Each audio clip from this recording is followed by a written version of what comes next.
Good day, everyone. We're reviewing Wetzel's Limnology textbook. This is edition number 4, and we're on chapter 6, which is light in inland waters. And more specifically, we are going to go over apparent optical properties today.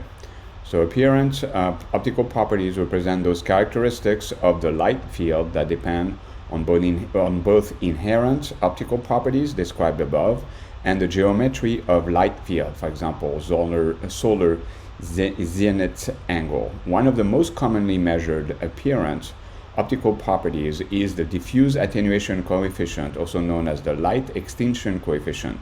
The coefficient is typically estimated empirically by measuring light at multiple depths in the water column using the following equation.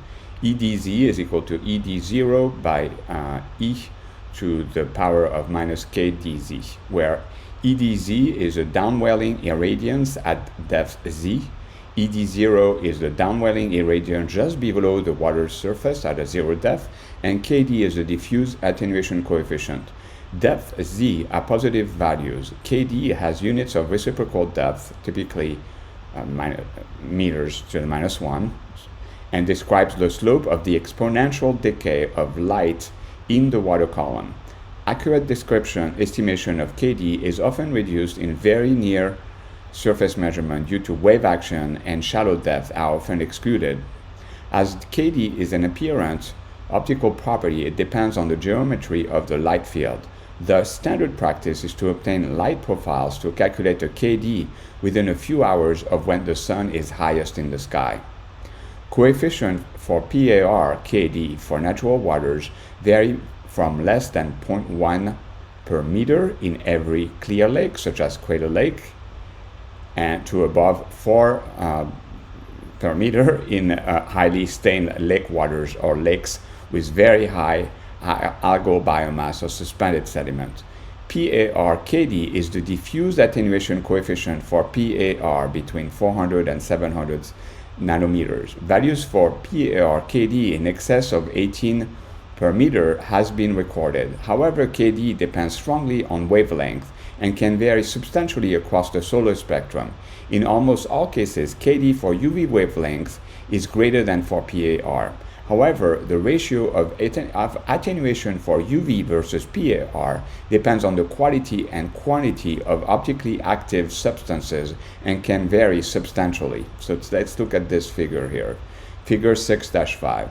So on the x-axis, we have PAR, which is photosynthetically active radiation. So this is the part of the spectrum that is photosynthetically active, that is available for plants to use to generate carbohydrates. So variation in photosynthetically active radiation, PAR, with depth across 4 contrasting lakes, namely Hummingbird Bog, Michigan, with a Kd of 4.4, Lake Mendota in Wisconsin with a Kd of 0.72, and Lake Atitlan in Guatemala for a Kd with a 0.22, and Lake Taupo in New Zealand with a Kd of 0.11. Note that the horizontal x-axis is logarithmic. So here we have PAR that is between 400 and 700 nanometers. That represents, these values represent the percentage of the surface of that is measured at the specific depth that is available for PAR. So for the first one, so Hummingbird is brown, Mendota is green, Atitlan is light blue, and Taupo is dark blue. And then on the y-axis, we have depth in meter. So from the get-go, what we see here is for the shallow lake that is Hummingbird Bog in Michigan. We have like the PAR that is decreasing very rapidly with very small depth. So at very right at the surface, PAR is 100% of the surface. And right, let's say, maybe at 2 meters, the PAR is 1. So only like 1% of the surface at 1 meter is available for PAR. Where, for example, for the Taupo Lake in New Zealand, what we see here is that at about 20 meters below the surface, we still have 10% of that area here that is available for PAR compared to hummingbird bog, where at about 0.5 meters, we only have 10% of the surface that was available for PAR. So very different. And that is very likely due to the fact that there is a lot of suspended particles in the bog compared to that very likely clear lake in New Zealand. It is common practice to convert a KD to a predicted 1% depth, Z1%. That is the depth at which 99% of light is attenuated. Z1% is equal to the natural log of 100 over KD. The PAR Z1% depth approximates the compensation depth, which is defined as the depth at which daily photosynthesis is equal to autotrophic respiration.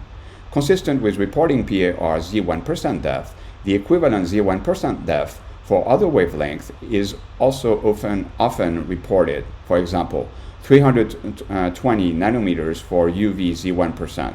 In reality, the amount of light at the Z1% depth can vary substantially between water bodies at different latitudes, elevations, or seasons due to differences in the amount of incident solar radiation.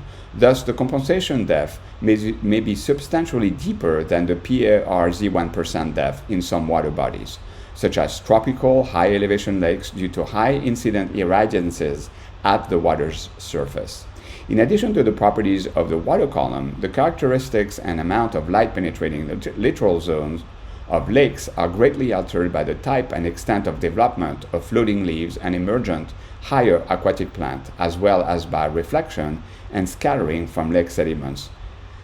Dense vegetative stands can reduce underwater irradiance by 50 to over 90%, but effects on attenuation can vary substantially among species.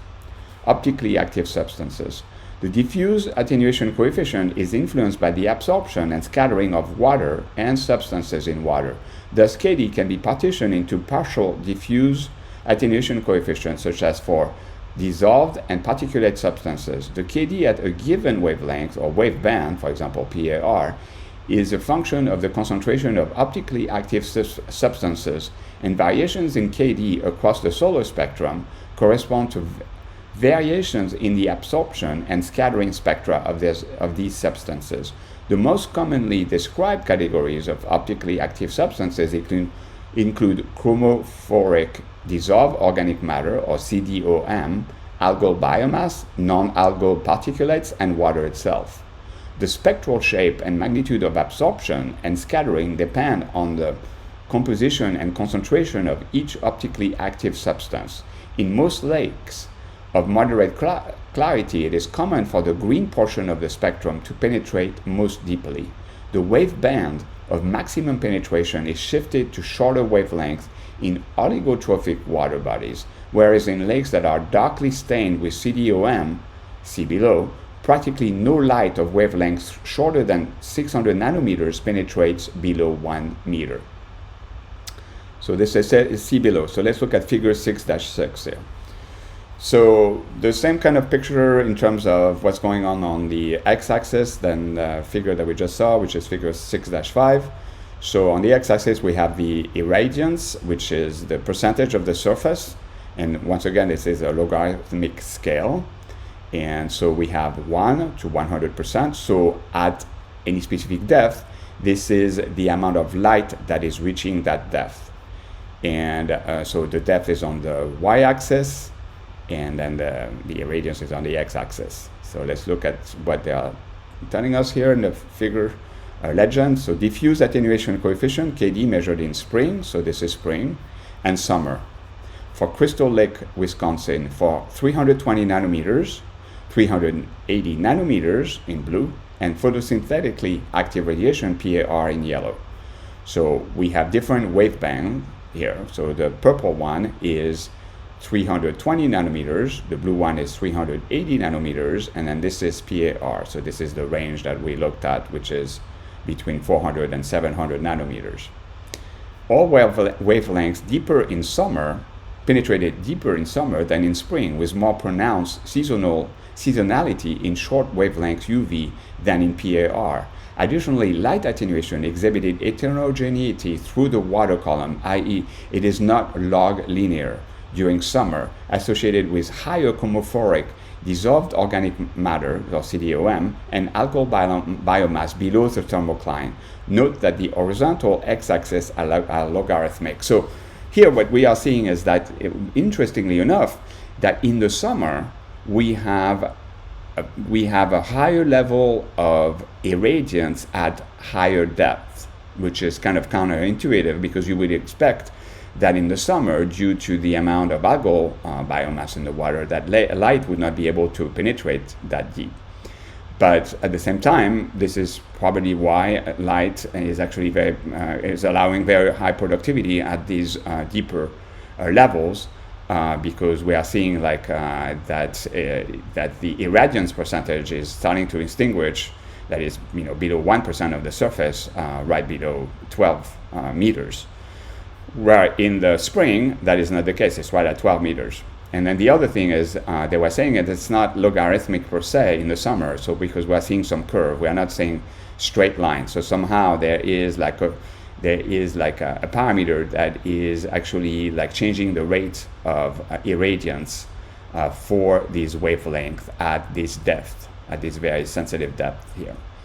And the other is that we are seeing that irradiance for the UV part of the spectrum is not as high than for PAR for any given depth, actually, independent of the spring or the summer. We always have the 320 and the 380 nanometers curve above the PAR. Chromophoric dissolved organic matter. Chromophoric dissolved organic matter, CDOM, represents the fraction of dissolved organic matter, DOM, that absorbs light. It is typically quantified by measuring dissolved absorbance. However, other substances such as iron can also be dissolved and contribute to absorption. DOM is a polydispersed, heterogeneous mixture of organic compounds originated from the incomplete decomposition of organic matter, and the DOM pool in most inland waters is primarily derived from allochthonous organic matter, which means outside of the lake, such as terrestrial plants and soil organic matter. DOM is often quantified by measuring the dissolved organic carbon, DOC, concentration. Wetlands extent within a catchment area is a top predictor of DOC and CDOM in inland waters. Autochthonous organic matter, that means by that originate from within the lake, from algae and other microbes in inland water bodies also comprise the DOM pool. However, absorption of light by CDOM is often more associated with allochthonous sources of organic matter than autochthonous sources. Throughout the solar UVB and UVA range, KD and Z1% are well estimated with a univariate power model based on DOC concentration, particularly in waters of low to moderate productivity, and differences in CDOM explain greater than 90% of the among lake variation in UV KD coefficients. The penetration of UV into the water column increases rapidly when DOC concentration declines below 2 milligrams per liter. The wavelength-specific dissolved absorption coefficient relative to the DOC concentration is referred to as a DOC-specific absorption coefficient and is an indicator of DOM quality. So before we move further, let's look at this figure 6-7. So left, relationship between photosynthetically active radiation, or PAR, KD, and dissolved organic carbon, or DOC, concentration from 65 freshwater lakes in North and South America. Blue data from Morris et al. And 44 mixed freshwater and saline lakes, black data from Arts et al., etc. Okay, so on the right here, we have relationship between PAR, KD, and the dissolved organic carbon. And then so here in black, we have saline lakes, and then in blue, we have lakes, the freshwater lakes in North and South America. so to see if there's any difference. So from what we're seeing is actually the saline lake have much more like spread out data than the freshwater lake. So there are lots of other potential parameters that are driving DOC concentration as well as PAR values compared to the freshwater lakes. The other thing is we're seeing a very good cluster of data points, right and 0 when the PAR is very low, the DOC is also very low. So that means when the light that is available for photosynthetic is very low, then there's not much activity in the lake. There's not much dissolved organic carbon. Where we are kind of seeing the similar pattern for the salt lakes. However, there's definitely departure from the origin here, and so we have like some pretty good amount of DOCs even at very low PARs, and then we have quite the shotgun approach in terms of the distribution of a PAR and DOC. So, for example, at the end of the spectrum, where we have high concentration of DOC, we also have high values for PAR, which is not as much the case for freshwater lakes. And then on the right here, so we have data we plotted to show the relationship between PAR Z1% and DOC concentration. Light penetration into the water column is a power function of DOC concentration, and light penetrates especially deep when DOC concentration are below about 2 milligrams per liter. So here in this little inset, we are seeing that we have pretty high PAR when the dissolved organic carbon is starting to reach a concentration below 2 milligrams per liter, and this is a different type of parameter. This is the PAR Z1% compared to the PAR KD. Okay, and as we saw, the PAR Z, the Z1%, is a very different type of parameter, and it is the depth approximate. So this is defined as it is common to practice to convert a KD to a predicted 1% depth. That is the depth at which 99% of the light is attenuated, which is Z1%.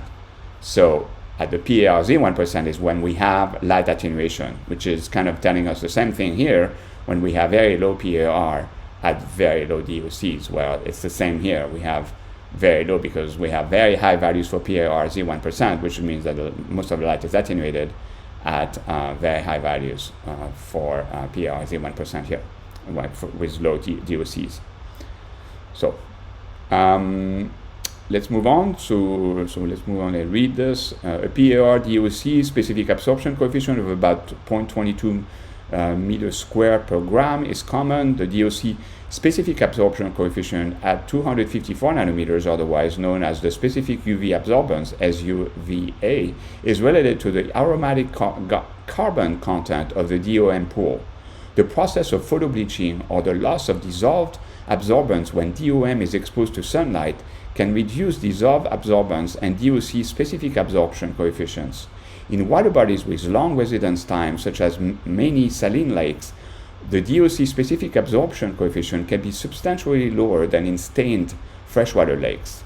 CDOM exhibits an approximately exponential increase in absorbance with decreasing wavelength. The shape of this absorbance spectrum is characterized by a spectral slope S over a given wavelength range, for example, S275 over the range of between 275 and 295 nanometers. The shape of the spectral slope is related to the DOM source and extent of photobleaching. In the UV portion of the solar spectrum between 290 and 400 nanometers, CDOM is usually the most important light attenuation substance. For example, even during a severe harmful algal bloom, CDOM accounted for over 50% of UV attenuation in Lake Erie. Only when DOC is very low, less than 0.3 milligrams per liter, do other optically active substances become important regulators of UVKD. High CDOM often gives water bodies a brownish hue and absorbs very little above 600 nanometers. The dissolved absorption coefficient at 440 nanometers is commonly used to describe the true color of a water body, which is measured by filtering the water and thus represents color associated with dissolved substances. A related measurement called apparent color represents the color of a whole water sample, including both dissolved and particulate substances. Several other scales have been devised to empirically compare the true color of lake water after filtration to remove particulate to various combinations of inorganic compounds in serial dilutions. The platinum units, PT units, scale is a much widely used comparative scale in the United States based on comparison to a mixture of potassium hexachloroplatinate, cobaltic chloride, and hydrochloric acid. So before we move on to the next page, let's look at figure 6-8 here. Example of absorption spectra for the Road River, Maryland, USA. So here we're dealing with a river, we're not dealing with a lake anymore.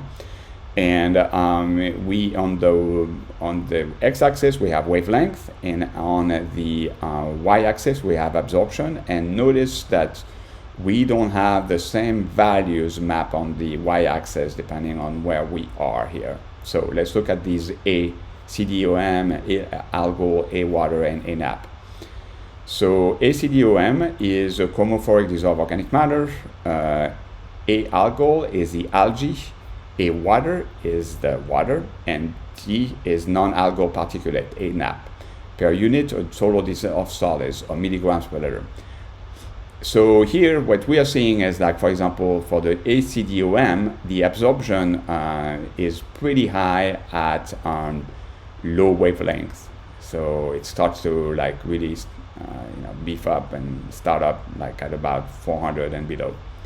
For algal, we actually have two peaks. We have a peak where we have a high absorption at about the 450 nanometers range, and then we have another one at about 675.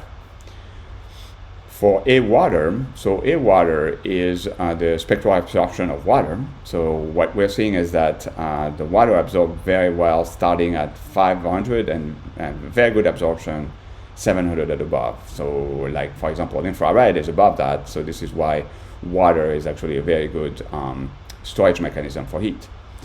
And then lastly, this is for like the AD is non-algal particulate. So for anything that is not biological, at least not algal, this is the absorption spectra. So here, what we have kind of a similar curve than we had with ACDOM, but a little shifted, meaning by that we have some already pretty good absorption, although it's a different scale to note than this scale here. It goes up to 1.2, and here is 0.20. But still, we have a little bit of a departure here, but the absorption is not that high anyway, even like at very low wavelength. So this is a figure 6-9, high concentration of chromophoric dissolved organic matter give water bodies a brown color. And so we have Bear Brook in New York, and then we have John Brown Pond in New York as well. So here, especially here, we can see a fair amount of brownish hue, and a lot of it is actually due to humic acid and the likes, and there's buoyant here as well. All right, so let's see. It is possible to estimate F440 from PT units. Very clear lakes water has a color of 0 PT units, while darkly stained bog water is about 300. In Europe, the Forel-Uli color scale involving comparison of alkaline solution of cupric sulfate, potassium chromate, and cobalt sulfate is more commonly used. The scale classifies lake color into 22 categories in a range of blue, green, yellow, and brown. Algal biomass. Algal biomass contributes to light attenuation primarily through absorption. Organic particulate material is usually only weakly scattering. In general, algal biomass exhibits a peak in absorption that corresponds to the chlorophyll A absorption spectra, with peaks in the blue and red ends of the spectrum, thus primarily reflecting green. While the absorbance of chlorophyll varies with wavelength, empirical evidence shows that algal biomass has a PER attenuation coefficient of about 0.07 per unit chlorophyll. However, algal cells can also contain accessory pigments that absorb light, such as carotenoids and mycosporin like amino acids, which are believed to protect against UV-induced damage, and absorb strongly in the UV portion of the spectrum. At high concentration, these compounds can alter the perceived color of water. The perceived color of a water body is frequently associated with the concentration of algae, or less frequently with pigmented bacteria or macrocrustaceans. Where cyanobacteria or diatom blooms occur, they may produce blue-green or yellowish-brown colors, respectively. Blood-red color occurs commonly in lakes where conditions are temporarily ideal for the massive development of populations of certain algae, such as the dinoflagellate Glenodidium. Non-algal particulates. Non-algal particulates can be diverse in source and geometry and are often low in standing waters due to settling. However, they can be high in rivers and water bodies with substantial upstream erosion, such as in glacially fed lakes and agricultural reservoirs. In these systems, KD can be approximated by the concentration of non-algal particulates. Suspended particles absorb as well as scatter photons, and smaller particles tend to be more effective scatterers than large ones. The absorption spectra for non-algal particulates often increase exponentially with decreasing wavelengths, but at a slower rate of increasing than CDOM. Turbidity is a visual property of water and implies a reduction of lack of clarity that results from the presence of suspended particles or suspensoids. A related term, cestone, refers to all particulate material present in free water. Cestone includes both biocestone, plankton, and and nekton, and abio or trapton, non-living particulate material. When the density of particulate material suspended in the water becomes great, a cestone color can be imparted to the water. So why don't we look at these pictures here, see what we are looking at.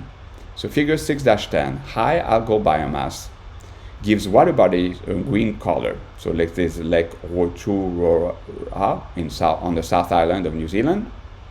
And then this is Lake Pamvodita on the right in Greece. Bright red colors can be seen when algae and bacteria produce high concentration of photoprotective pigments such as carotenoids. And so we have Laguna Simba near San Pedro de Atacama in Chile at an elevation of 5,913 meters.